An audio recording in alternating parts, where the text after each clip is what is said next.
Hey, what's up, rock stars? It's Rox coming to you today with a review for P-Valley, Season 2, Episode 3. So let's get to it, shall we?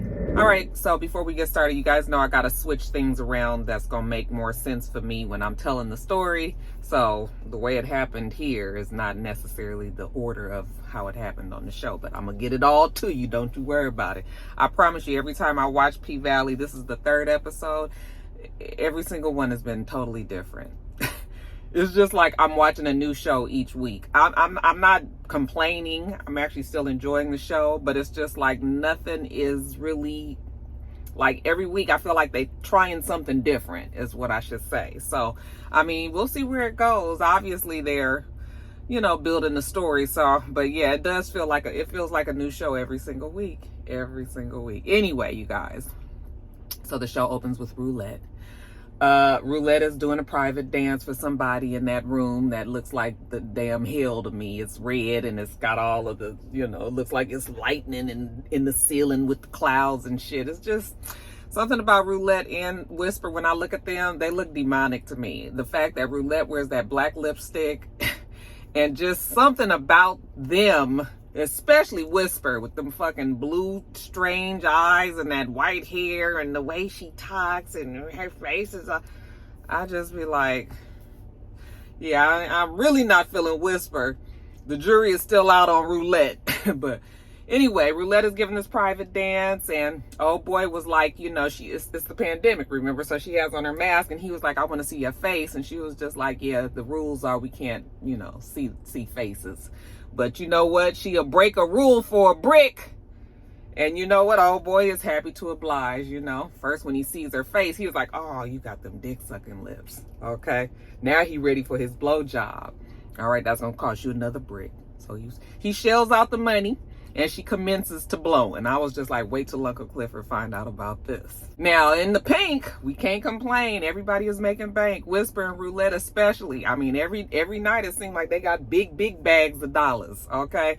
And we see Mercedes. Mercedes, she's still number one there, but she got this fucked up arm, first of all. Secondly, she's getting older, okay? Not getting any younger.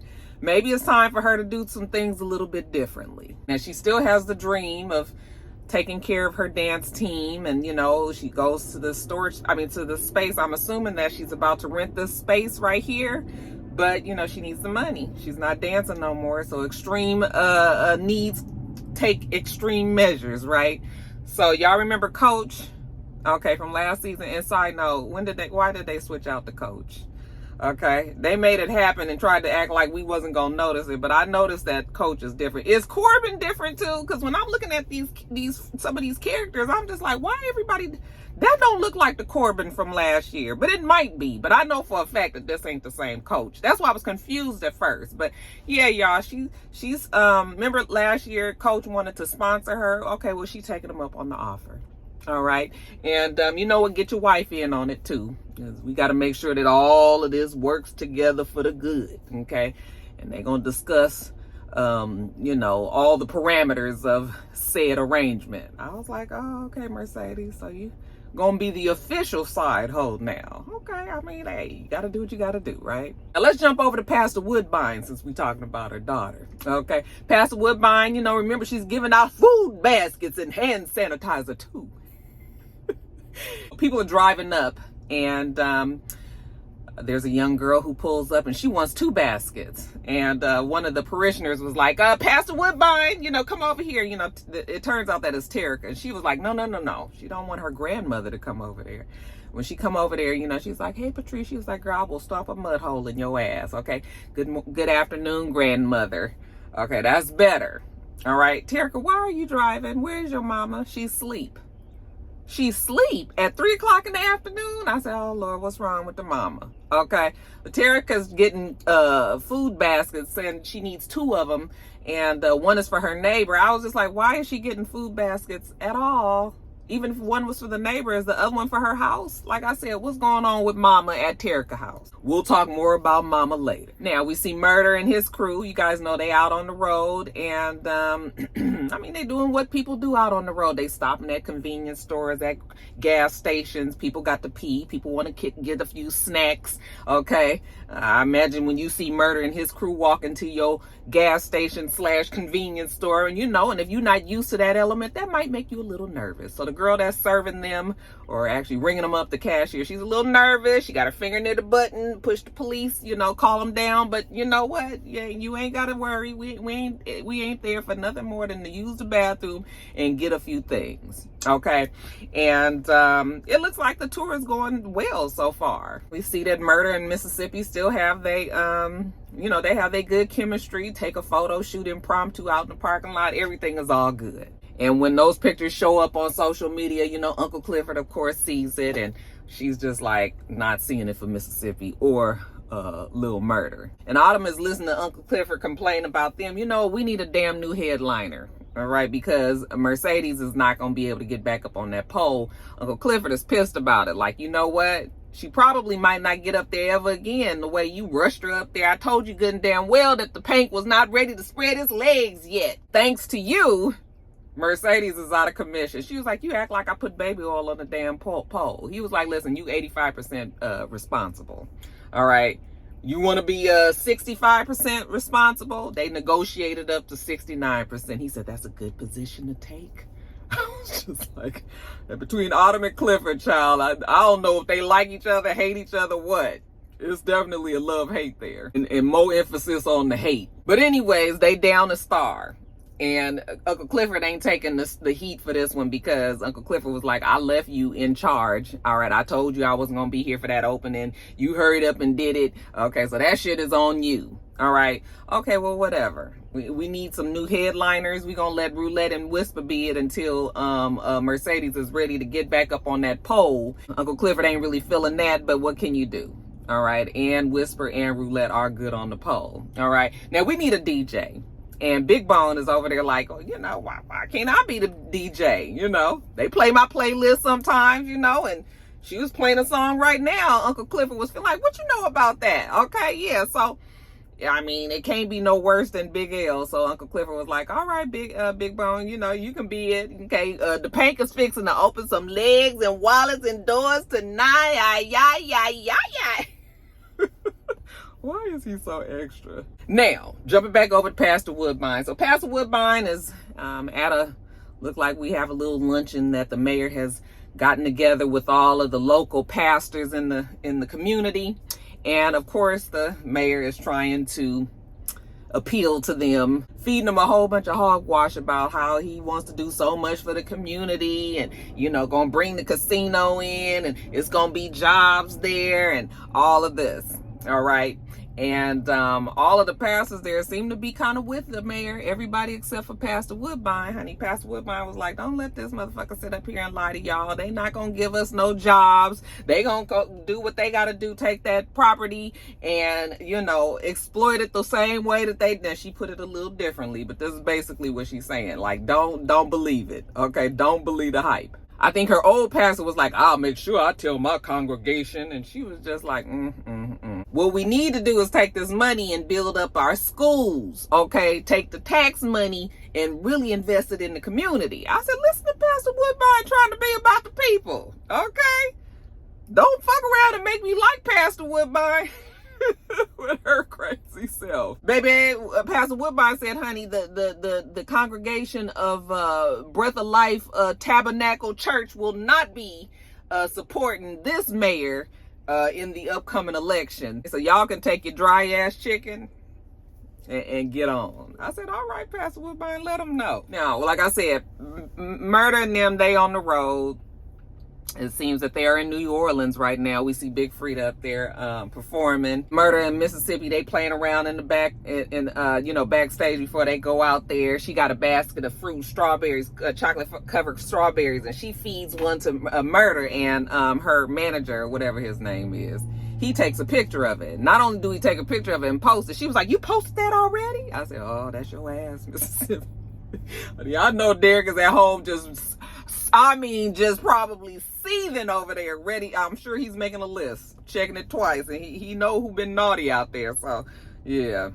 I was just like, and you still trying to be with his ass, Mississippi? I mean, I guess, all right. But she had to, she had to calm down. She was a little worried at first, but she was like, I'm sure it'll be all right. I said, you think so, huh? But whatever, what are we in New Orleans for to perform? So we see Murder and Mississippi. They do have great chemistry together. And they go out there, perform, and this is kind of when we get a little montage of all the places. You see that they are actually traveling around. Like I said, it's what they said. It was the Dirty Dozens tour, and they've been in Texas, they've been in Arkansas, they've been in Mississippi, they've been in Alabama. So they driving the southern route.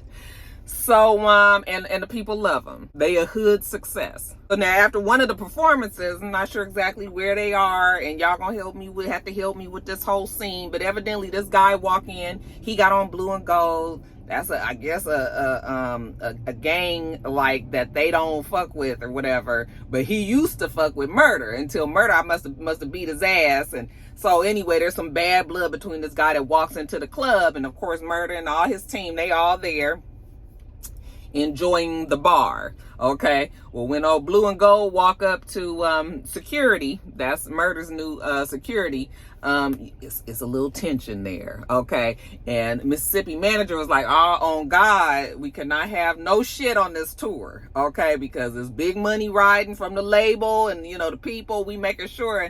And security is like, it ain't gonna be nothing, don't worry about it. Okay, but you could tell that there's some beef between the two of them. Now, they was talking about all this other stuff. I'm telling you, I didn't know what they was talking about. I done rewound it, and I was just like, I don't know. It's all this slang, and then they country, and it's just like, I don't know. So y'all tell me what the issue was, other than the fact that security just don't like old Blue and Gold. And then later on that night, when they go out into the parking lot, they about to leave in the hearse or whatever, some girl is trying to get to Murder, like, Murder, where are you? Murder, where are you?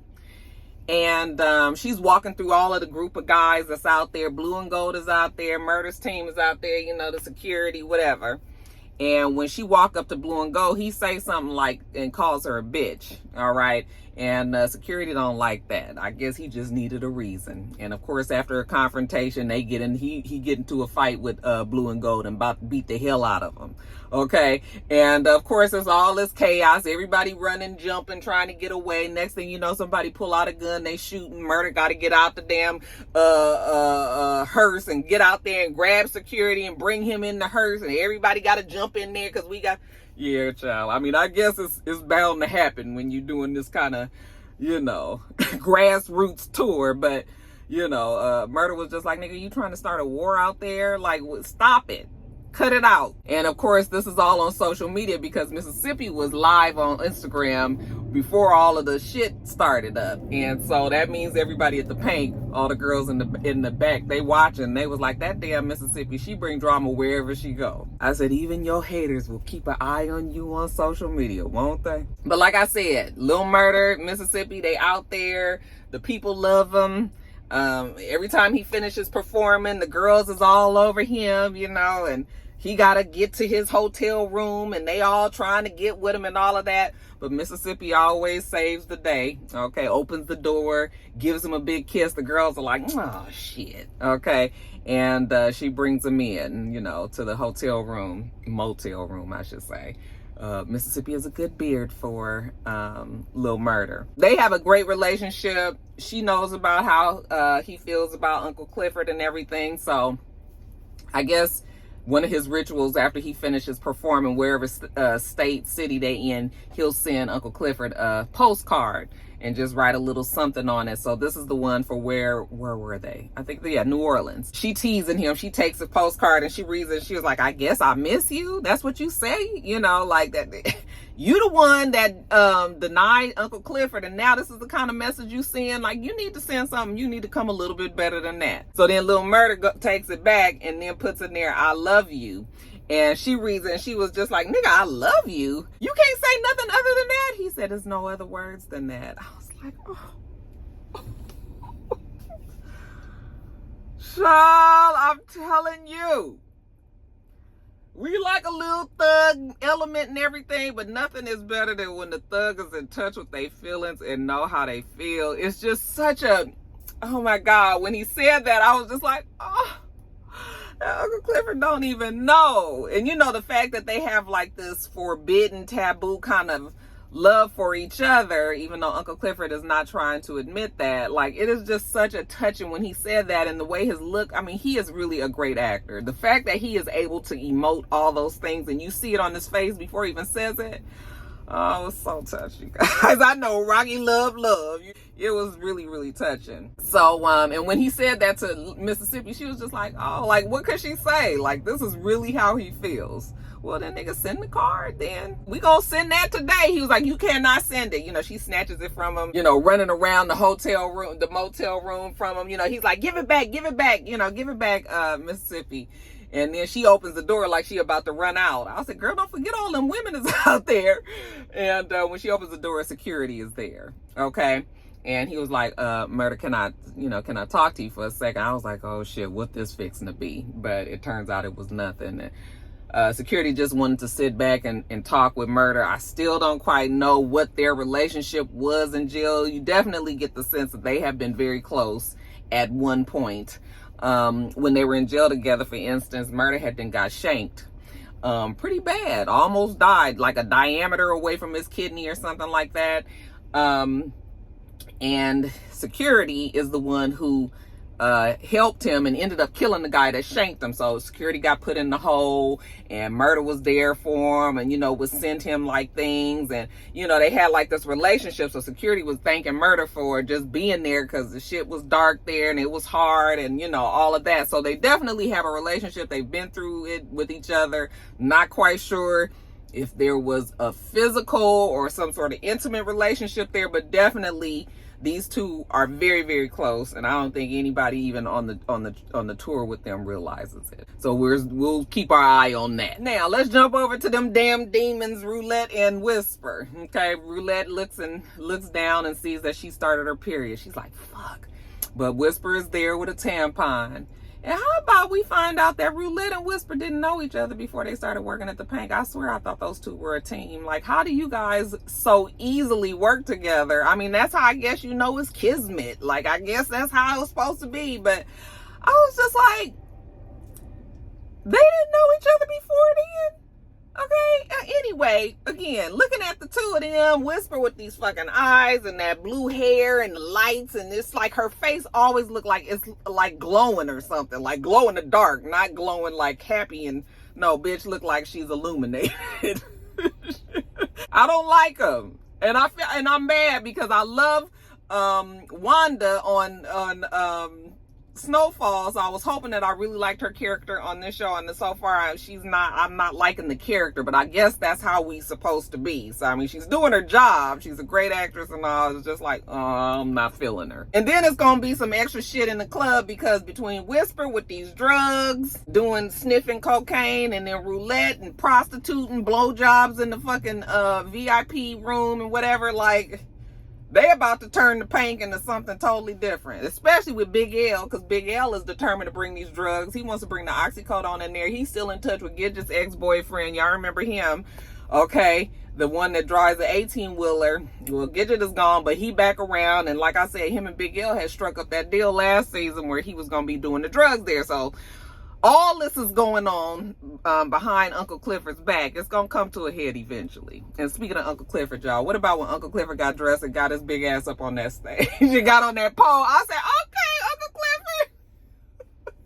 Clifford. I'm not mad, but honey, when he got on there and was spinning around and carrying, I said, okay, all right. And I'm telling you, when Uncle Clifford introduced Roulette and Whisper, no matter how much I feel about them, I'm telling you, it is definitely mesmerizing to see girls that know how to work on those poles. Like, it takes so much strength and upper body strength, especially to be, I mean, your whole body got to be in shape. And when me and Mr. was watching the show, I mean, we both was just like, it was so funny because it was so mesmerizing to see them girls dance. It's like, I really have an admiration. I was like, one day I'm gonna take me a pole dancing class, because I want to be able to do some shit like that.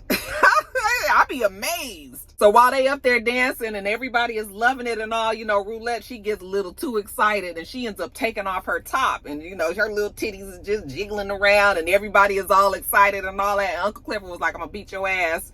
You are not supposed to be up there with no damn top off. You know, so, you know, she just jumping around and all of that. I was just like I said, they about to turn the pink into something else. Because even in the other room, one of the guys was like, my homeboy told me about the stripper with the dick sucking lips. Like, I want a blowjob. And the other stripper was just like, ugh. Like, okay, we see Big Bone. She up there dancing on the fucking bar. You know, the stripper was like, how we supposed to make money if this bitch is always twerking some damn? That Big Bone is funny, honey. Big Bone is gonna get her party on every single time. And all this on top of the fact that Autumn is still kind of trying to flirt around with the idea of selling the club. You know? Granted, Andre and Corbin are trying to, you know, give them the offer and everything, but it ain't that much money.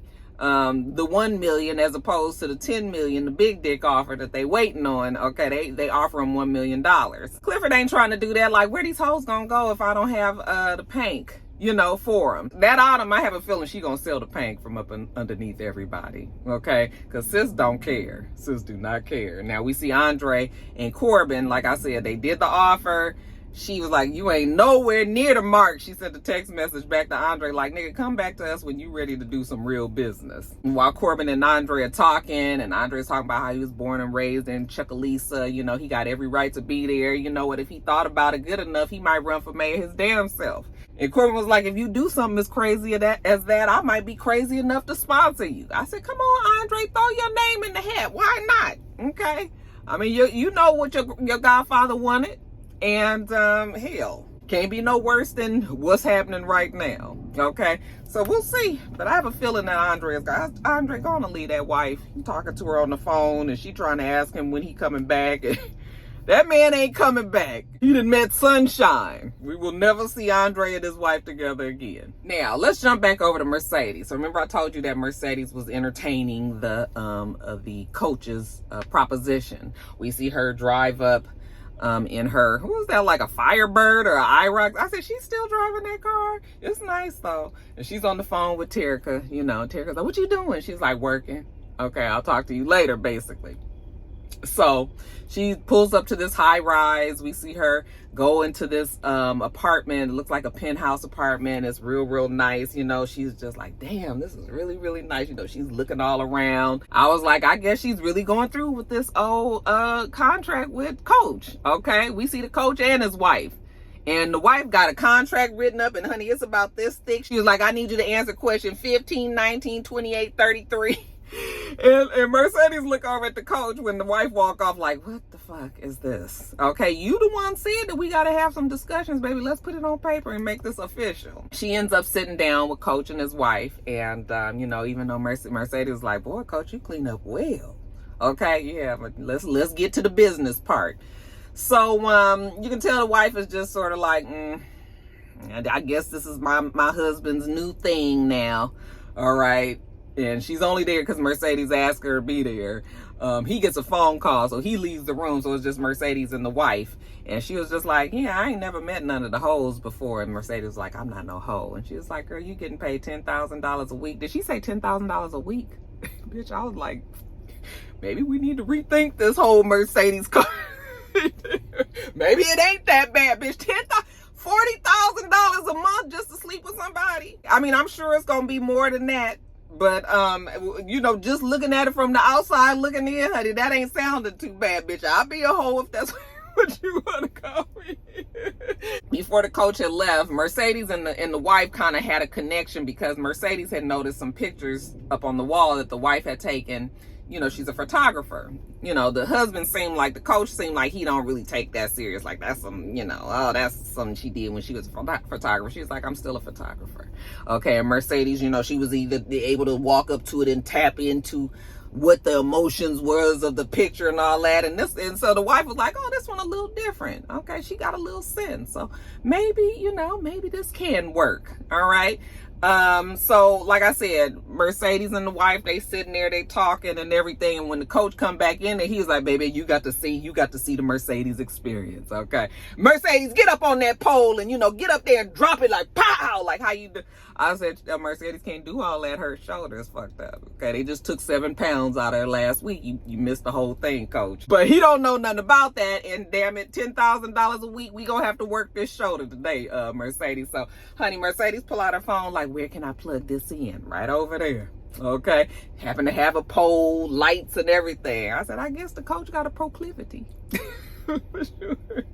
Or did he just get this put in for Mercedes? So she get up there and like I said, it is very mesmerizing to see them girls up on them poles. It's just amazing to me. So she's up there and the wife is looking, all right, and she mesmerized, and the coach was looking too, like, I told you this one is it. Okay. She done took her clothes off. She had her little bondage outfit on or whatever. And after she finishes, she go over to the coach and she get on his lap because we fixing to get busy. And honey, the wife then took her clothes off too. She was like, I want the Mercedes experience too. I said, I know that's right, wife. So while Mercedes was dancing on the pole, the phone had rang, and it was a childish ring. I was just like, why do you have this little baby Nickelodeon TV show as her ringtone? I don't know what it was, but it was like, it just sounded like some kid shit. And she had stopped it while she was dancing once, but then, while these three was deep in the throes, honey, they was getting busy. Then the shit rings again. So she jumps up and she answers the phone like, Terica, why you keep calling? I told you I was at work. Like, what do you want?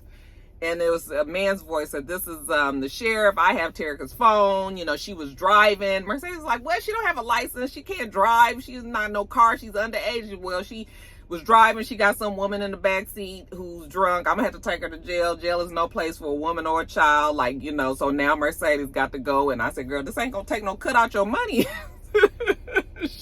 10,000 a week. I am not mad. Woo-wee, the things that we do for money. Child, it ain't gonna come without a cost though. I already see it ain't gonna be all good for Mercedes. But anyway, so she go and she has to go and get Terica, obviously. Gets them both, takes them back home, puts Shell drunk ass in the tub and sprays her down, because she was passed out until she gets a blast of that damn strong ass water in her face. And child, we find out that Terica mama, Shell, she is definitely on a full alcoholic, just drunk.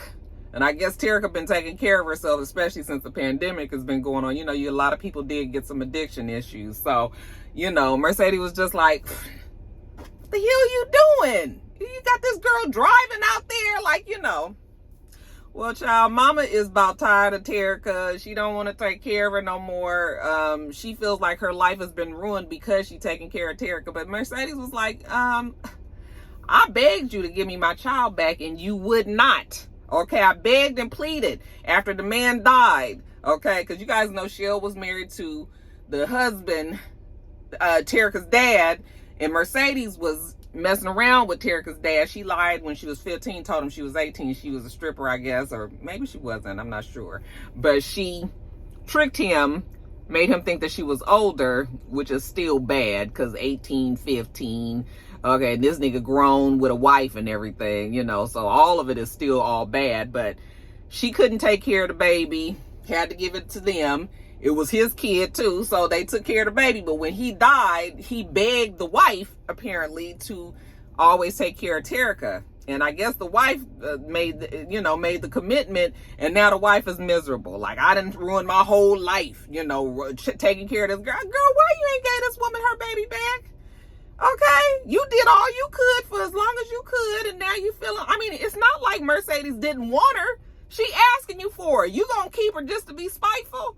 Okay, that's why your drunk ass is sitting up in this bathtub now. You could have been gave this woman back, this child back to her mother and let them build their relationship, and you get your shit together too. Okay, I guess it's easier said than done. You be feeling like you obligated and all of that, but still, like, so they having this whole full conversation. And Terica's listening from outside the door of the bathroom. Shell is in a bad way. Sis is crying. She laughing. Child is bad. Afterwards, I guess Mercedes in the kitchen about to fix them something to eat or whatever, and Terica was like, I heard everything, like, was it true? And you know, you was with my dad, he 15, he 18. She was like, yeah, I was 15, but I lied and told him I was 18. She said, did you love him? She was like, yeah, I did. And he was, did he love you? And she was like, I don't know, probably not. Okay, but Terica's whole thing is that she's upset that Mercedes didn't get her back. Okay, Mercedes was like, I was 15. I had to do what my mom said. You know, I couldn't stop it. And she's like, but you didn't stay 15. And I was like, Terica, you just heard the conversation she just had with your damn stepmama out there in the tub. She begged the lady to give her back to you, and you wouldn't. I guess Terica's upset that she didn't actually take this to court and just be like, that is my child. But Mercedes was like, nobody was gonna give a stripper their child back. But I mean, hell, stripping is big now. I would imagine that they look at that as a legitimate job. I mean, it is a legitimate job. It's probably 1099 and all, but you still got to file taxes on that bitch, honey. The government was like, you will pay me. So Terica was just like, it's always an excuse with you. I said, Mercedes, girl, you ain't gonna never win. But I would just take Terica. I mean, the mama drunk anyway. What can she do? She can't figure it out. Like, just go on and take her back to the house. You got a bedroom set up there for her. You done kicked out them out, so now it's open. And speaking of Mercedes' mama, Pastor Woodbine, she's at work. Okay, she's at church, I should say. But we treat this as work. Because, honey, she get that basket. I'm guessing this is the donation plate. Okay, offering, tithes and offering, and she take it to the back room, and they got a money counter back there and everything. I said, Pastor Woodbine still ain't forgot where she came from. Child, they back there, because one of the parishioners come back and said, Pastor Woodbine, I tried to stop him. You know, Pastor Woodbine was like, what is it now? So she go out there, and it's the mayor. He's like, you should have got on board when I was telling you to. Okay, but he done came down with the sheriff, and they serving her with I guess a cease and desist, or not a cease and desist, but she can't basically have church no more because they are violating the you know, the moratorium where they can't be together. It's 6 feet apart. And she was just like, oh, so the people in the paint can go over there and clap their ass all they want on them poles, but I got people over here that want to clap for Jesus, and you mean to tell me they can't do that? No, they can't do that no more. Okay, well, where are we supposed to be? He's like, hey, where 2 or 3 are gathered. Okay, you should be good. So you just deal with that, you know. So he's real smug, him and the sheriff. And honey, Pastor Woodbine was like, well, y'all can feel the way that you want, but let me let you know that you fucked with the wrong bitch. I said, come on, let him know, Pastor Woodbine. Like I said, we might like Pastor Woodbine by the end of this season. And lastly, you guys, we see Uncle Clifford. Like I said, Uncle Clifford get these postcards. And even though Uncle Clifford like to act like, you know, they don't really want to be with Lil Murder and all of that, well, why is Uncle Clifford got all of the postcards all, you know, posted on his vanity, her? Well, sometimes he goes by he, and other times it's her, so, you know. But anyway, on their vanity, you know, it's all of these different states that Lil Murder's been, and now we add New Orleans to the mix, too, and I was just like, oh. So sweet, you guys. We also see Roulette. She getting dropped off because she been out there hoeing, okay, in the name of the pink. Did she have on Mercedes glow-in-the-dark shoes? I was like, ain't them Mercedes shoes? Ain't them the ones that she... Oh, I forgot to do the song for y'all. Down in the valley where the girls get naked. If you throwing bands, then you know we gon' shake it. 1, 2, break them. 3, 2, bake them knees. I forgot to do it at the beginning, but I put that in there for y'all. But at the beginning of the show, you know, when they do the credits and all, aren't those the shoes that Mercedes has on when she walking down the aisle? I said, what the fuck Roulette got that shit on for? See, I ain't liking this. She get dropped off, and then she look over at Big L and old boy with the 18-wheeler smuggling in these drugs. You know, she looked down and see oxycodone, and then she look up at them, and they look up at her, and I was just like, what the paint fixing to be, y'all? All right, you guys, that is it. I still got to do Real Housewives, which has just been a mess. Okay.